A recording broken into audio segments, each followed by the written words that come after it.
Hi అండి అందరికీ. నేను ఇంకో కొత్త రెసిపీతో మీ ముందుకొచ్చానండి. కొత్త రెసిపీ ఏం కాదు. కాకపోతే ఇవాళ చేస్తున్నాను కాబట్టి మీకు చెప్తున్నాను. ఫ్రూట్ సలాడ్ చేస్తున్నానండి. నేను దీనికోసం 1 లీటర్ పాలు తీసుకున్నాను. అదే పచ్చి పాల్లోంచి కొన్ని కస్టర్డ్ పౌడర్ కలపడానికి కొన్ని గ్లాసులు తీసుకున్నాను. ఈ కస్టర్డ్ పౌడర్ పాలల్లోనే కలుపుకుంటే బాగుంటుంది పచ్చి పాలల్లో. అందుకని చెప్పి నేను పచ్చి పాలు తీసుకున్నాను. సో దీన్ని బాగా కలపాలి. నేను 1 లీటర్‌కి 2 స్పూన్స్ తీసుకుంటున్నాను. మీకు ఇంకా కొంచెం థిక్‌గా కావాలి ఫ్రూట్ సలాడ్ అనుకుంటే మాత్రం 3 స్పూన్స్ తీసుకోండి. కొంచెం థిక్‌గా వచ్చేస్తది. కాకపోతే 2 స్పూన్స్ తీసుకుంటేనే కరెక్ట్‌గా సరిపోతుంది. బాగుంటుంది టేస్ట్ కూడా. సో దాన్ని బాగా కలిపేసుకుంటే మనకి చిన్న చిన్న ఉండలు ఏం లేకుండా బాగా కలిసిపోతుంది. పాలల్లో కూడా బాగా కలిసిపోతుంది. లేకపోతే చిన్న చిన్న గడ్డలాగా వచ్చేస్తాయి. బాగా కలిపేసుకుంటే మంచి పేస్ట్ వస్తుంది. ఇది పిల్లలకు కూడా చాలా బాగుంటుంది. ఫ్రూట్స్ అన్నీ వేస్తాం కాబట్టి హెల్త్‌కి కూడా చాలా మంచిది. సో ఇదైతే సమ్మర్‌లో ఎక్కువ చేసుకుంటారు. ఎప్పుడైనా తినొచ్చు. ఇప్పుడు చల్లగా ఉంటుంది కాకపోతే కొంచెం బయట పెట్టేసి తింటాము. పాలు పొంగొచ్చినప్పుడు కొంచెం కలిపితే పొంగు రాకుండా ఉంటాయి. ఇప్పుడు మనం ఇందాక కలిపెట్టుకున్న కస్టర్డ్ పౌడర్ మిక్చర్ ఉంది కదా, అది యాడ్ చేసుకుందాము. పాలు మరుగుతున్నప్పుడే ఇది యాడ్ చేసుకోవాలండి. స్టవ్ కొంచెం సిమ్లో పెట్టేసుకొని ఇది యాడ్ చేస్తుంటూ కలపాలి. కలిపితే మనకి కింద అడుగు పట్టకుండా గడ్డలు కట్టకుండా ఉంటుంది. సో ఒక 2 మినిట్స్ అలా కలిపేస్తూ ఉండాలి. కలిపేసిన తర్వాత దించేసుకోవాలి. ఎక్కువసేపు ఉంచకూడదు. జస్ట్ 2 మినిట్స్ అలా కలుపుతూ ఉండాలన్నమాట.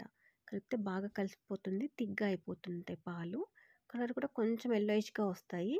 సో బాగా కలుపుతూ ఉండండి. ఒక 2 మినిట్స్ అలా కలిపేసుకున్న తర్వాత మనం స్టవ్ ఆఫ్ చేసేసుకుందాము. స్టవ్ ఆఫ్ చేసుకున్న తర్వాత షుగర్ యాడ్ చేయాలి. లేకపోతే అడుగు మాడిపోతుంది. కొద్దిసేపు అలా కలిపేసుకోకపోతే పైన మీగడలాగా వచ్చేస్తుంది. సో కలుపుకున్న తర్వాత నేను 1 లీటర్‌కి 1 కప్ షుగర్ తీసుకుంటున్నాను. ఇప్పుడు స్టవ్ ఆఫ్ చేశాను కాబట్టి 1 కప్ షుగర్ యాడ్ చేస్తున్నాను.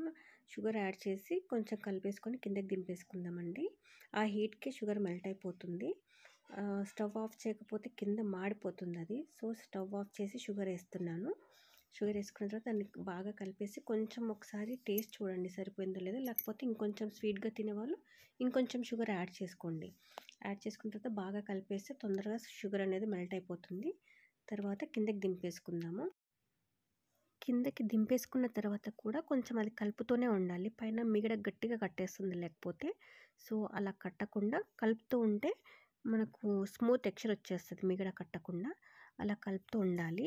కాసేపు అలా కలిపి వదిలేసిన తర్వాత మనం ఫ్రూట్స్ కట్ చేసుకొని పెట్టుకోవాలి. ఈ మిక్చర్ మొత్తం చల్లారిన తర్వాత ఫ్రూట్స్ యాడ్ చేసుకోవాలి. ఇది చల్లారే లోపు మనము ఫ్రూట్స్ అనేది కట్ చేసి పెట్టుకుందాము. మీ దగ్గర ఏ ఫ్రూట్స్ ఉంటే ఆ ఫ్రూట్స్ వేసేసుకోండి. అరటిపళ్ళు, బనానా, ఆరెంజ్, గ్రేప్స్, దానిమ్మ అన్నీ వేసుకోవచ్చు.